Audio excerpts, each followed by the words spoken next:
Hey everyone, it's Kyan. Today I'm making a video that I never expected to film. I had never planned to make this video. I tested positive for COVID-19, and today I'm going to be talking about my experience and my symptoms and how this whole thing has been for me.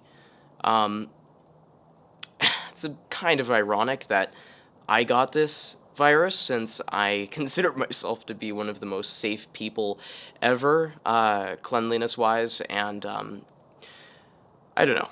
It's I had never I never would have guessed I'd be making this video. So yeah, it's as simple as that. I got COVID, and today I'm gonna be talking about that. This whole thing with socially distancing and wearing a mask and washing your hands constantly and thoroughly, which I already do. Those things haven't really been much of a problem for me since I know that that's just what needs to be done to end this pandemic and to keep everyone safe. So it's kind of ironic that I, of all people, would test positive for the coronavirus. All right, now let's go back. Let's talk about the history. Let's talk about when this all started for us. When my mom got a rapid test about a month ago, and it came back the same day positive, my sister and I went into the clinic and got COVID tests as well. We waited a few days because right now, at least, they don't offer rapid tests for minors, which is just very unfortunate. We waited like 5 days, and my test came back positive. My sister's first test actually came back negative, but then she was retested a few days later, and that one came back positive. So we started quarantining the very first day that my mom started feeling ill. She didn't even get a COVID test the first day that she started feeling ill. I think she got a COVID test like 3 days, maybe 4 days after she started feeling sick. But we started quarantining the very first day that she was feeling sick because we thought that there was a pretty good possibility that she did in fact have COVID. Anyway, my mom is now a part of an experimental study right now that is trying to find some kind of treatment that is effective in fighting off the coronavirus. My mom has actually already given 60 vials of blood and has very frequent in-home nurse visits. I'm proud of my mom for signing up for some experimental study because obviously, well, they don't exactly tell you what you're getting, but at the same time, it is an extremely helpful thing in trying to end this pandemic. And with it being that important, my mom just took charge and signed up for the experiment. So it's pretty exciting. I'm proud of my mom for doing that. Now on to symptoms. We all had similar symptoms, my mom and sister and I, but I'm just going to be focusing on myself in this video because I don't want to speak for them. So here we go. I had most of the symptoms. Not all of them, certainly not all of them, but most of them. Here's something interesting. I don't think I ever had a fever. I mean, I may have had a fever, and in fact, that's the most common symptom. But whenever I took my temperature throughout like the 7 or 8 times throughout the past like month, I never had a fever when I took my temperature. So I don't know, just take that for what it is. And then I've gotten chills and body aches and headaches and interestingly enough, I had a sore throat in the beginning, as well as I also had a cough in the beginning, but only like for the first week. Now, we've been quarantining for over 3 weeks now, and the cough and the sore throat have kind of drifted off at this point, but the other symptoms have kind of stuck around. I also experienced shortness of breath, which most people do, since it kind of seems to be more of a unique symptom to this virus, and not so much difficulty breathing, but just a shortness of breath. And then there's my taste, which was a bit of a unique one. For most people, if their taste is affected at all, then they develop a loss of taste. I did not experience a loss of taste. In fact, my taste only got stronger, but in an extremely negative way. Foods that I've been enjoying for years, out of nowhere, started tasting terrible. That seems to be quite uncommon since most people develop a loss of taste rather than their taste getting stronger and in a horrifyingly disgusting way. And then the congestion has been kind of like all over the place, but I'm usually pretty good about taking care of that. Occasionally I'll be nauseous, but then again, that also is not necessarily something new to me since that happens here and there on a normal basis. And then the final symptom that was quite possibly the most frustrating that I'm also still experiencing in full force, and that's fatigue. I am extremely fatigued. So at the end of the day, I think the worst symptoms for me were in the shortness of breath, fatigue, congestion, and body aches, I'd have to say. And interestingly enough, my body aches have been very inconsistent, and I'd say, well, actually, I take that back. My body aches have been fairly consistent on like a every other day basis. Like today, I feel pretty good. Not really any body aches. Yesterday was miserable, so take that for what it is. Anyway, that's enough about symptoms. I think you kind of get the gist. Really, the fatigue has been the most annoying since my school is in full force, and it's been very difficult to work on school because I just get exhausted. And here's something interesting that I'm just gonna throw in there that I almost forgot, ironically, is my cognitive thinking abilities have been slowed down, which is kind of interesting. I have found myself continuously losing my train of thought or completely forgetting what I was doing. I've looked into the new confusion symptom that seems to be an emergency sign. I don't think it's quite that, because it's kind of all over the place, and I'm not, like, completely forgetting things, but I do, more than normal, lose my train of thought, which is very strange and frustrating, so, well, there's that as well. I personally have been experiencing symptoms for just about over 3 weeks at this point. My mom has been experiencing symptoms for a little bit longer, and my sister a little bit shorter. But for me, I've been experiencing symptoms for about 3 weeks. They've slowly faded off. I'd say I'm about 70% better, probably. But some of the symptoms are kind of hanging on. But really, the things that are kind of still hanging around are the cognitive thing, and then fatigue and shortness of breath. I think those are the main things that are hanging on. And body aches, but those are fairly inconsistent. I wanted to film this video after my COVID experience had fully ended, but I also don't know when that will be. I think I'm going to be experiencing some minor symptoms, minor in comparison to how they were a couple weeks ago. Some minor symptoms for the next period of time. I don't really know when it will all be completely gone, so I decided that it was about time. And also, there's one question that you may be asking yourself, and that's whether or not we have been following all of the safety precautions. The answer is yes. I am most certainly the best in our family at following all of the safety precautions.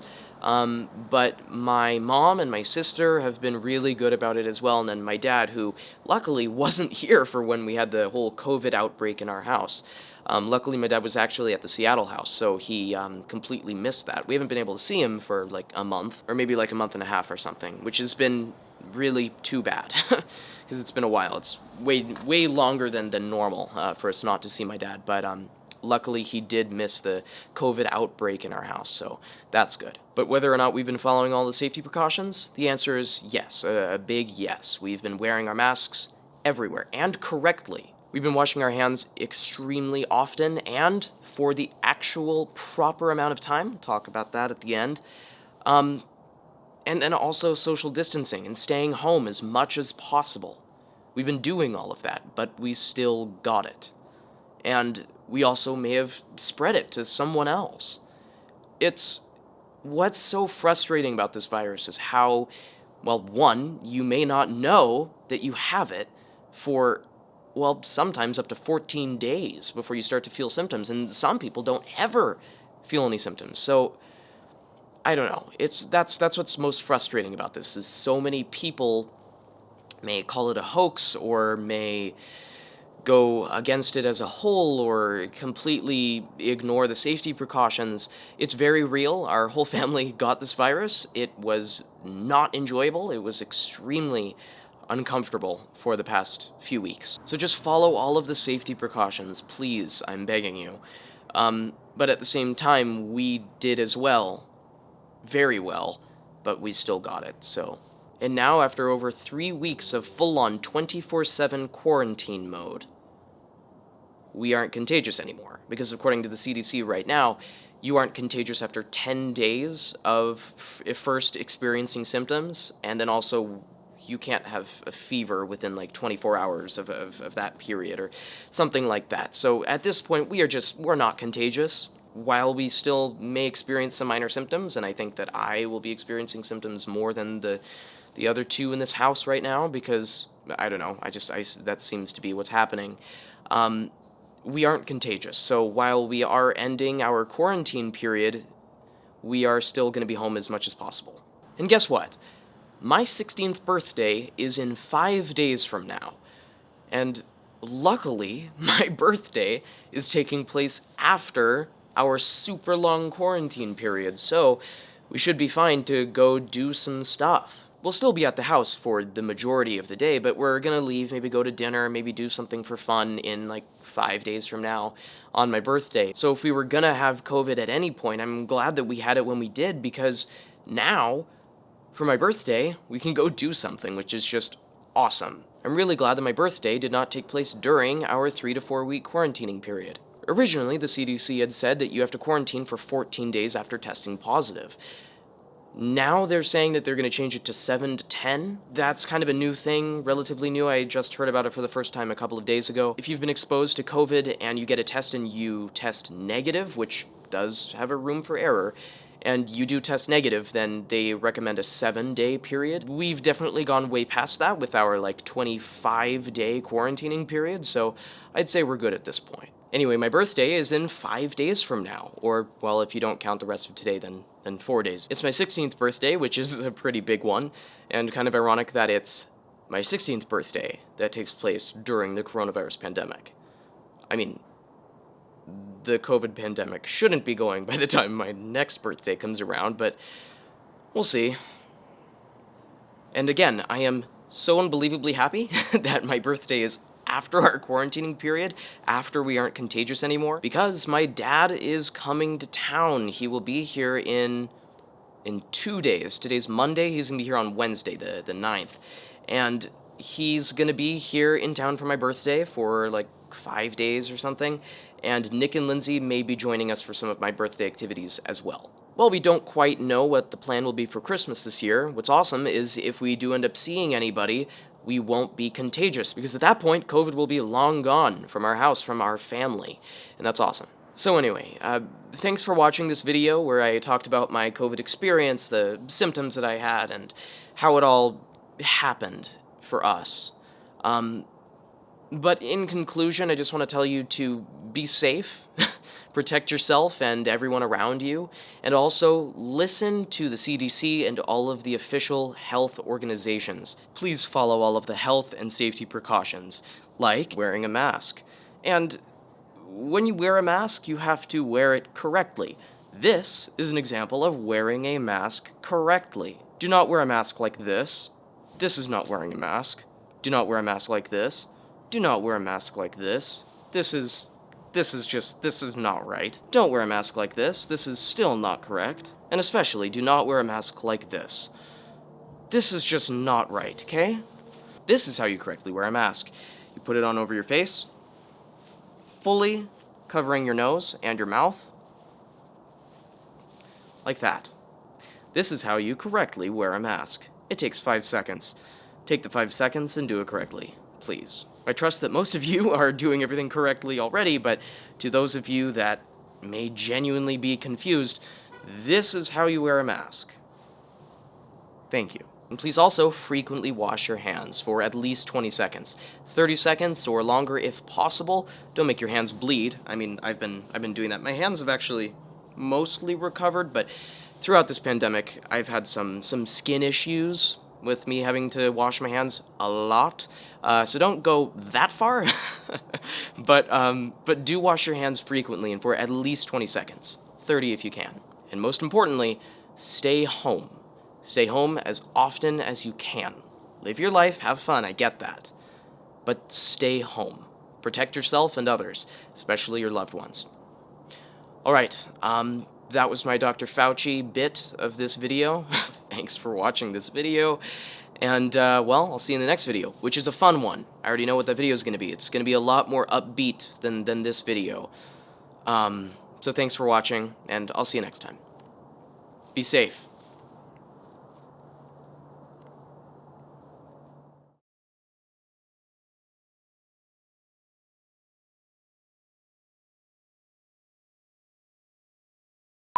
And here's one more thing. Oh crap, what's it called? Oh my god, I can't remember. Ironic. What's that word that describes that? Like your cognitive thinking. And here's something interesting that I'm just gonna throw in there that I almost forgot, ironically.